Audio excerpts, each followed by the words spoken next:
Okay, behind me is the 2023 Ford F-150 Lightning. Now, I'm not going to talk about the other EV trucks you've probably all heard about by now, mostly because I just haven't driven them.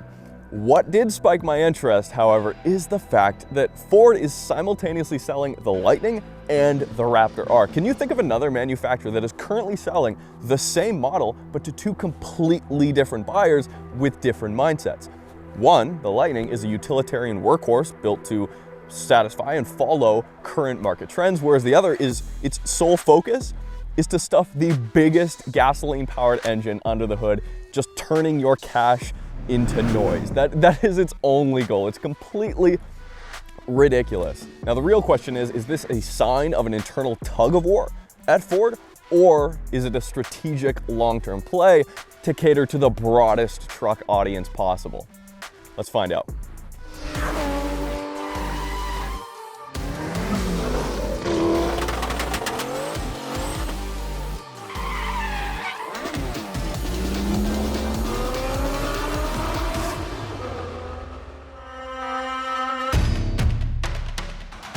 All right, let's see what this feels like from a dig.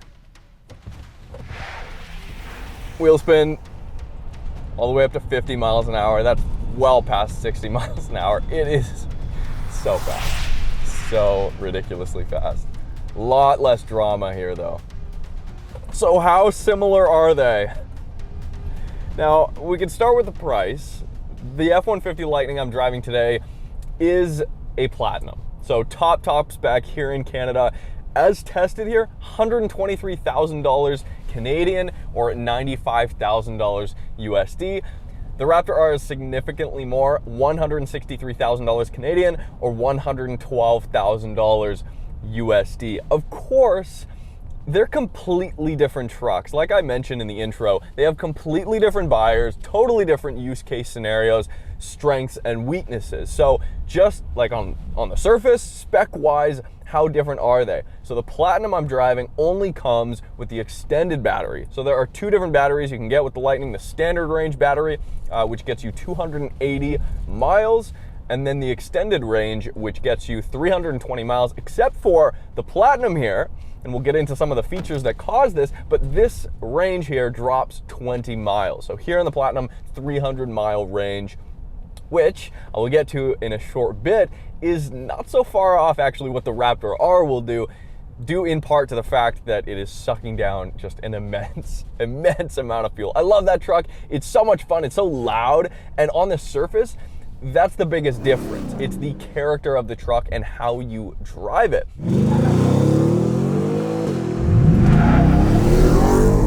Four-wheel burnout.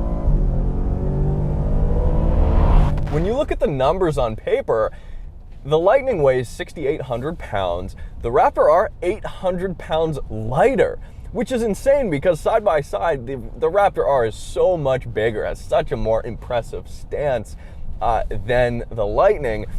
And of course, that plays into how the power is delivered. So with the standard range battery, with the Lightning, you get 452 horsepower, 775 pound-feet of torque, more torque than you'll ever need. The best part though is that's the same amount of torque as you get with the extended range. The power just jumps. So here, instead of 452, we have 580 horsepower. So quite a bit more. The Raptor R, 720 horsepower. So way more horsepower than this top spec Lightning, but it has less torque, 640 pound-feet. I'm just gonna go out on a limb, you guys. And after driving this truck for the week, and yes, I did drive the Raptor R a long time ago, about a year ago, when you floor the Lightning, it is so ridiculously fast. The way the torque pins you in the seat is ridiculous. From a dig, it will spin in the dry. All four wheels will spin in the dry. And actually, in character, it's interesting with a two-motor EV setup like this, just when I'm in my normal drive mode here, which we have 4 drive modes, normal, sport, off-road, and towing. If I'm in normal, it pulls and torque steers almost like a front-wheel drive, bias all-wheel drive system, which of course, with limited weight in the back, i.e. no weight in the back, if there's nothing in your bed, that's the best strategy to get traction, right?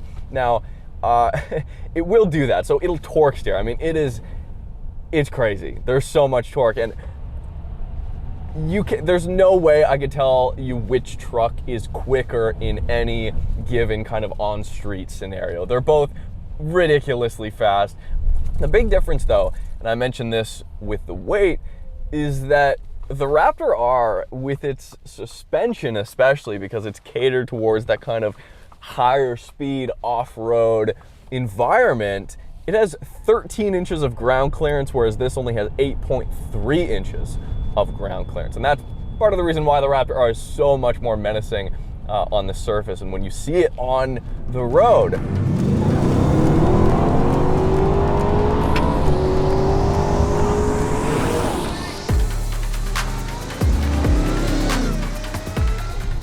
So when you accelerate, the Lightning doesn't like buck and pitch nearly as much. It's a lot more composed. It's way more friendly for daily driving here. It's comfortable, it's isolated, very quiet, and because of the independent rear suspension here versus the gasoline-powered F-150's solid rear axle, we get a way more comfortable ride here. I got in this and I was like, this is almost as comfortable as a Mustang Mach-E, which it has no business doing.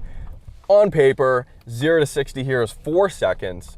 Quarter mile is done in 12.7. The Raptor R does 0 to 60 in 3.7 seconds. So 3/10 quicker, and it does the quarter mile in about 3 or 4 tenths quicker as well. So in most scenarios, actually, the Raptor R does feel quicker just because there's way more going on. There's an engine, there's the supercharger whine, there's your passengers holding on for dear life and freaking out and just enjoying that flavor that you don't necessarily get from the Lightning.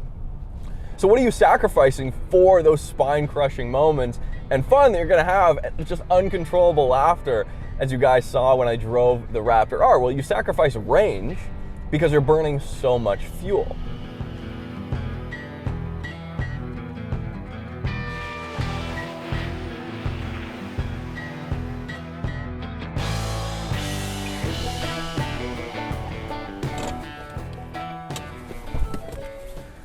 The Lightning, however, does the exact opposite. You don't have to sacrifice anything for performance. If you want more range here, you're forced to get more horsepower, more torque, more of those spine-crushing moments coming off of the line at a green light.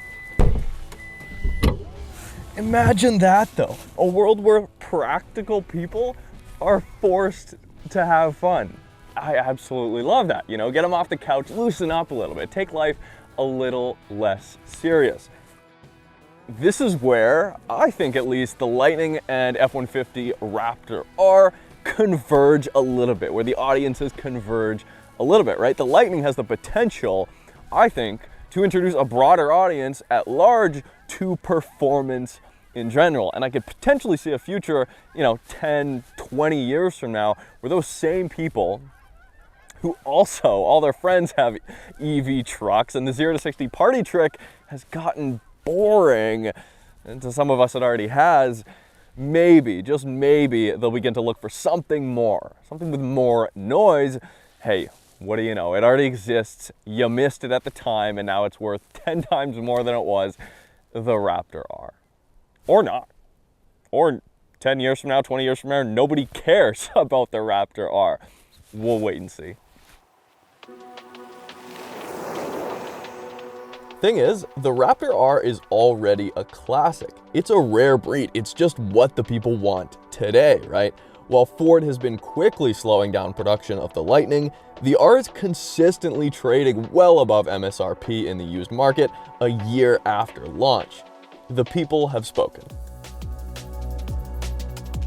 If you go into off-road mode, we do have a locking differential here, so that's nice. So we'll lock the rear differential in the snow. Then if you're powering on, then you will be able to get some oversteer. But of course, you aren't able to throw this into two-wheel drive. There's no two-wheel drive mode in the Lightning, and it makes sense because that would effectively have the amount of torque and power you're able to use. No burnouts, no laying down 11s like I did in the Raptor R. That is not happening here. I would love to go out and drive on this. That's my mind is like, yeah, that would be so fun. Do some skids on the frozen river, but that's not a good sign. Now, there are a few big differences. Beginning with the Platinum spec, you do get these 22-inch wheels, which look really cool. They don't look the most kind of rugged, but they do add that kind of Platinum feel to it. The Platinum is more of a luxury spec, although it is the top trim. When you place the Raptor R and the Lightning side by side, it is insane. I haven't done it in person, but I've seen photos and videos. The Raptor R is just gigantic. It is so much bigger, and we see that with the ground clearance. As I mentioned, we've got tow hooks down here. With the Platinum, we do get, of course, the light bar. Call it a trend, call it whatever you want, but it's there in every model except for the base model Pro. And then this grille changes as you go up the spec sheets. The truck looks great. I love the fact that this doesn't look like, you know, a crazy EV. It doesn't have to be a Cybertruck. It doesn't have to be a Rivian, although I think the Rivian looks really good. I mean, I'll keep my Cybertruck opinions to myself, but as you can see here, we have another Platinum badge here. This is our DC charging port. Easy enough.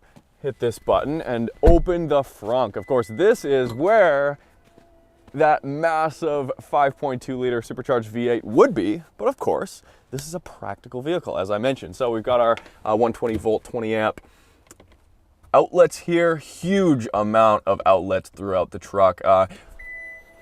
One thing to note, actually, these mirrors, these are not tow mirrors. You are not able to spec the Lightning with the tow mirrors that are a lot bigger and obviously made for towing. You can, however, spec those on the gasoline-powered F-150s. So that's a huge thing, in my opinion.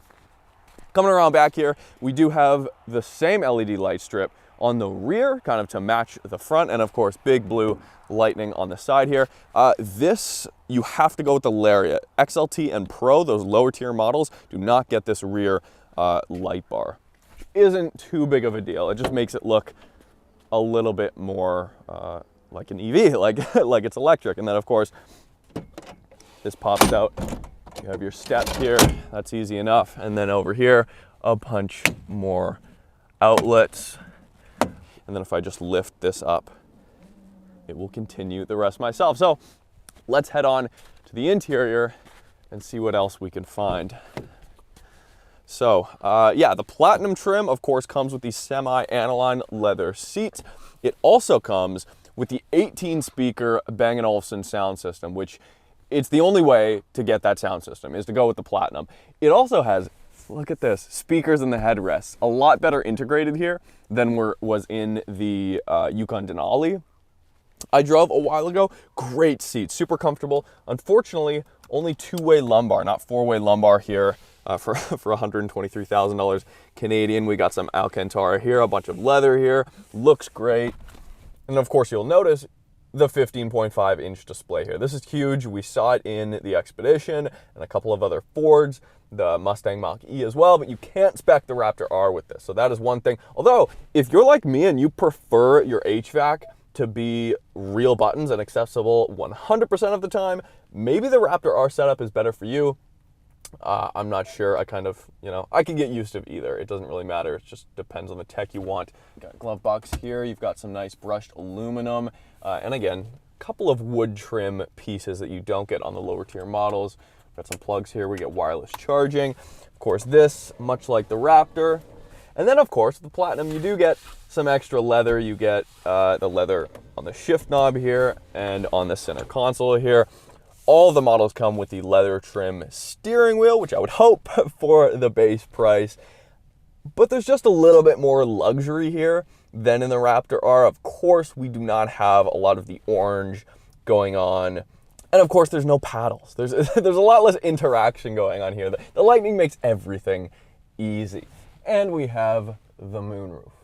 Now, I do love these seats. I wish there were a couple of more options as far as adjustments go, and of course, compared to the Raptor R, these don't hold me in quite as much. They have a little bit less bolstering, but both trucks are incredibly comfortable. They're cushy, they're comfortable, without kind of having a huge disconnect from the road. Now, for the money, you know, $123,000, you have to always kind of keep that in the back of your mind. Your money is going mainly towards the battery and the powertrain versus the interior, and there's a ton of great materials in here. Everything feels high quality. couple of the stitching, a few spots in the back, the stitching's already kind of being pulled, I guess, or the leather itself is being pulled. There's a few just kind of minor inconsistencies like that, but keeping in mind that massive room in the second row here, just so much leg room and storage space. Those of course fold up as well, but it's just a lot of money when you begin poking around the interior here. But I like to keep in mind that, yeah, you're paying for that electric powertrain, and if you go for the base Pro model, you still get 775 pound-feet of torque for $50,000 US, which isn't bad. So that's how I see it anyways. So the Raptor R was the least fuel-efficient vehicle I've ever tested, I've ever driven, that I've calculated on paper. Now, it's a little bit difficult with the modified stuff, but either way, 9.6 miles per gallon with the Raptor R, stupid. Just, you cannot even think about fuel when you buy that vehicle. It's ridiculous.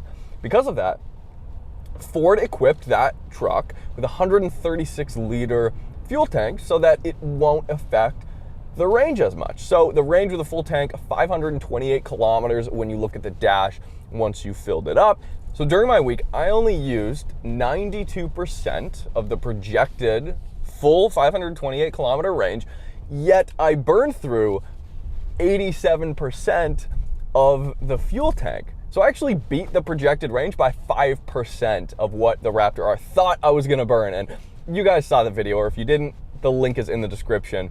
Whereas here in the Lightning, the projected range, as I mentioned, 300 miles, 483 kilometers, I actually did 15% worse than the projected range here. So the Raptor underestimated and the Lightning overestimated. And I feel like that's a bit of a trend in the EV space. Of course, none of these EVs are actually hitting their target goals here. Now, I do have to mention, it's cold out. It's very cold out. This week has been incredibly cold, right around freezing, even below freezing some of the days. So we do have to take that into consideration. Now, can you guys think of another manufacturer that's making the same model, one with a supercharged mass, or just boosted, or NA, just a massive gas-powered engine built for performance with no consideration for fuel economy whatsoever, and then another one that's fully electric, that's just built for the EV revolution, or whatever you want to call it? So I was thinking about this. The only real close ones that I can think of, first, the Rolls-Royce Spectre. That's the first all-electric Rolls-Royce. It's a two-door, and it is about to replace the Wraith. The Wraith went out of production, and even though the Spectre is much, much bigger, the idea is kind of the same there, and it effectively replaces that. But it's a replacement. Now, the Volvo XC90 is being built at the same time as the EX90, effectively the same vehicle. One is, of course, built on an all-electric platform, but the XC90, it's even the top spec, it's still a hybrid. It's a plug-in hybrid, right? So that's not a performance-oriented option. But that's really all I could think of. The last one, the Cayman, the Porsche Cayman. Now, Porsche has stated that the next generation Cayman will be all electric. Now, I have faith at least, that Porsche is going to keep the GT4 and GT4 RS around for a little bit longer. So potentially in the future, we'll see an all-electric base Cayman alongside, sold at the same time as the GT4. I think that's the closest kind of comparison. And you can daily a Cayman, even though it's not the same segment as the truck segment there. That's what I could think of. Please let me know what you guys can think of. But do I think it's a tug of war inside Ford? I don't.